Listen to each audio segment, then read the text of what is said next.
Alright, let's talk about basic area security.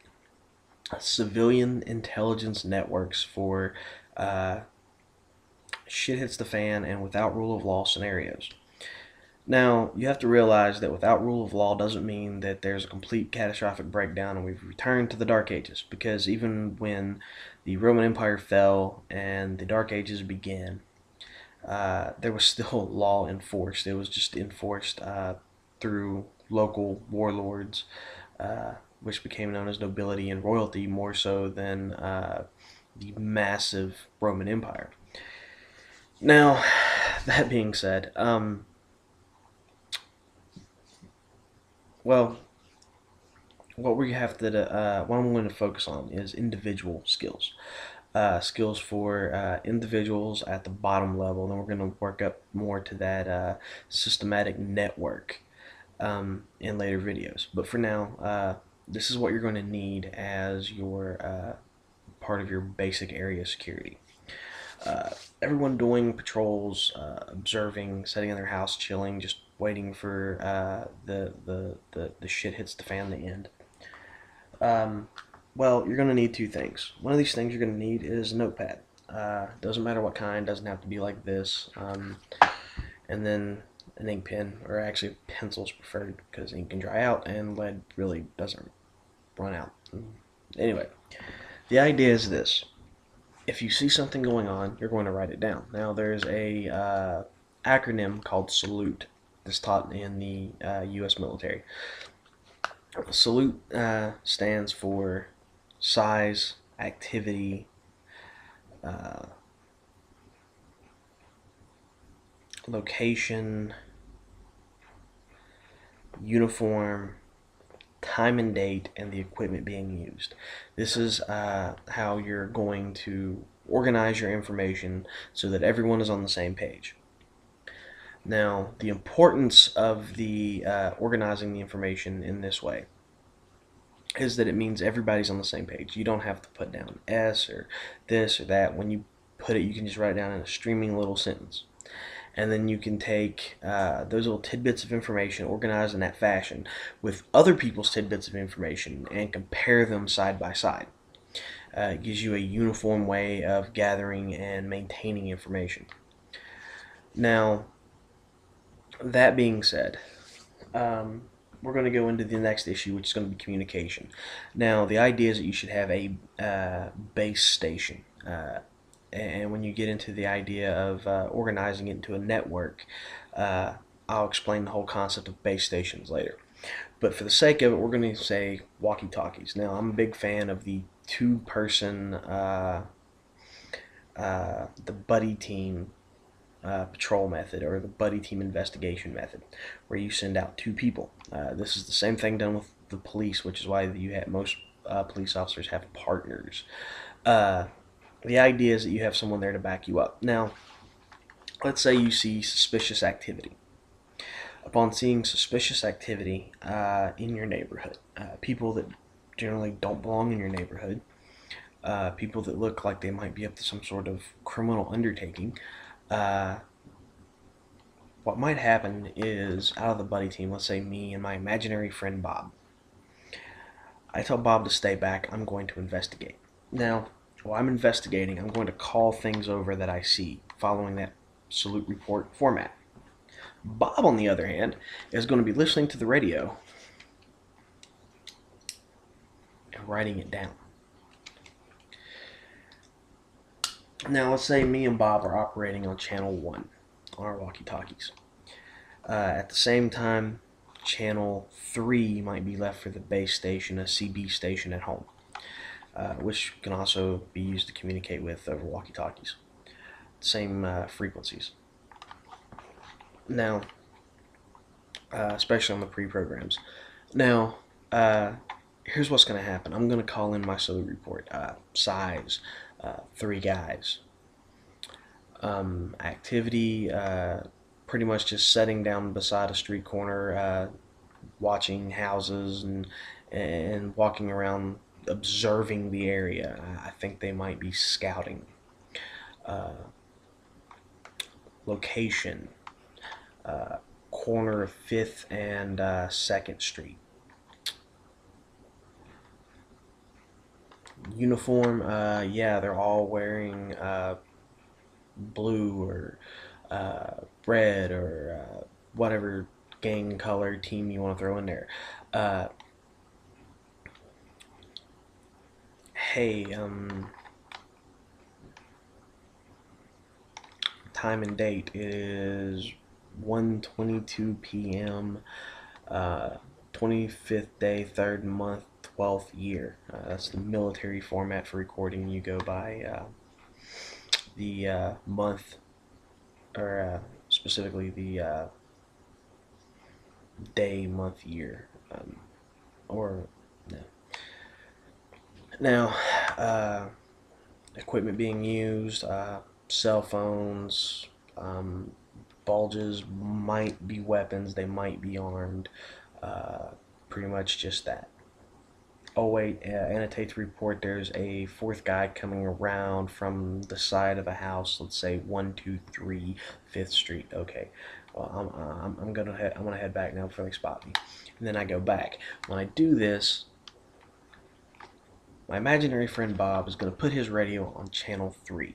He's going to call back to the base station. He's going to call over that salute report to the base station. Now, if we're talking neighborhood watch type scenario, the person at the base station should be able to call the police. But in a shit hits the fan without rule of law scenario, this person at the base station might switch to another channel to contact people in that house or in that neighborhood. They might be able to, send word out among people in surrounding areas to, be on the lookout for these guys. At this point in time, they haven't done anything illegal. Dude might have been ran beside the house to go take a piss. You don't know. Running out and pulling guns on people and shooting people just because something bad has happened, whether it be earthquake or, a flood or terrorist attack, whatever, civil disobedience, riot, civil breakdown, whatever, uh, is just kind of foolish, because when you start shooting at people, it's going to cause a backlash and they're going to start shooting back at you. When you start treating people like they're criminals, they're going to start behaving as criminals simply because they're being treated as such. So you have to be really cautious about how you treat and deal with people. It could just be you got a bunch of guys who are wearing school collars because they all go to the same school. Uh, and so, for example, there's a school in my area. The school collars are white, black, and red. A lot of the students there wear white, black, and red. A lot of them just wear black and red. Black and red happens to also be the colors of the Bloods. Does that mean that anyone who shows up wearing black or red, or any combination of the two, is automatically a Blood and should be treated as such and shot on sight? No. A certain amount of caution and diplomacy has to be applied as well. Now, at the same time, let's say I see something going on, something a little bit more prevalent. Same four guys are back at that house, bringing things out of that house, loading them into a van. I see somebody sitting on the porch with, an AK-47, like they're almost guarding, watching what's going on. Well, then I'm going to call back. Now, let's say I have a camera.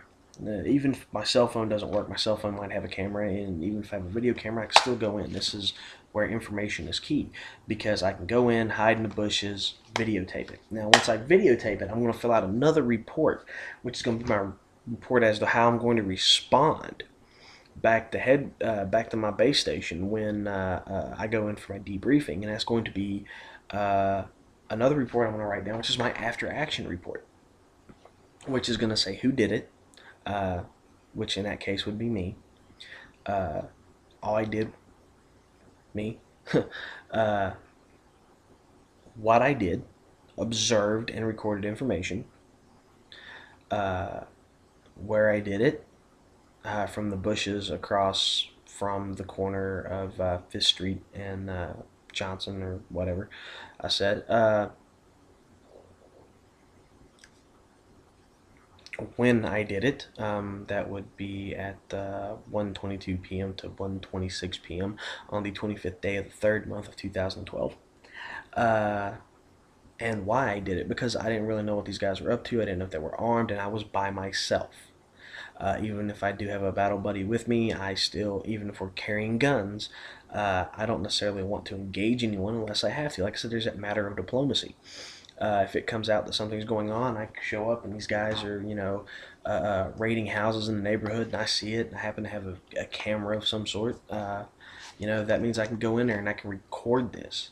I can bring this back to my little base station, my little inner circle, in my little civilian intelligence network, my basic area of security, and we can all sit down and watch this video and see how these guys work.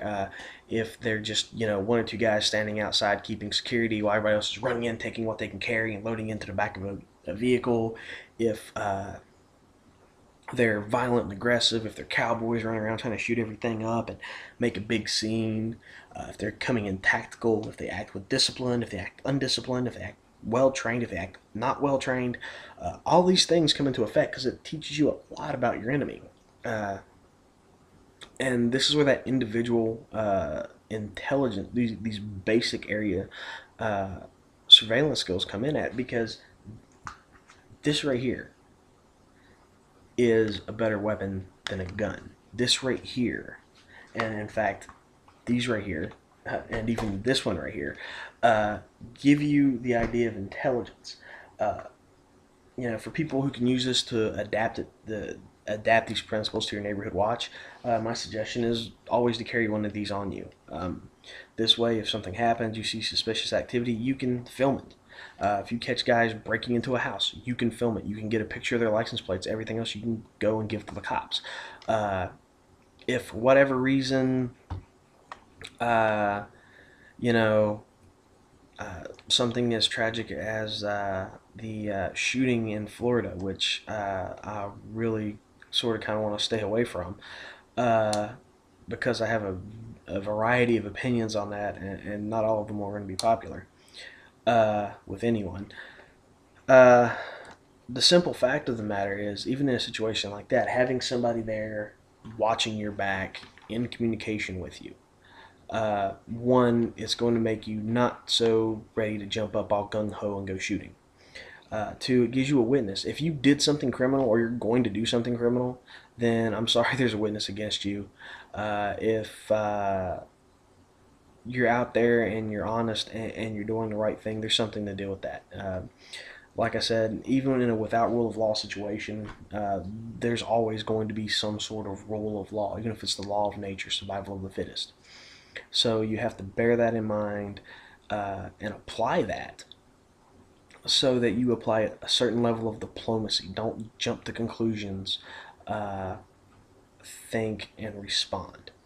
Something seems out of place. It very well might be, but generally speaking, you don't want to take someone who's going to be freaked out by your presence and freak them out even more. Uh, and you don't want to come at someone with from an aggressive stance that puts them on the defensive, because when you do, they're going to come at you aggressively in retaliation, in response.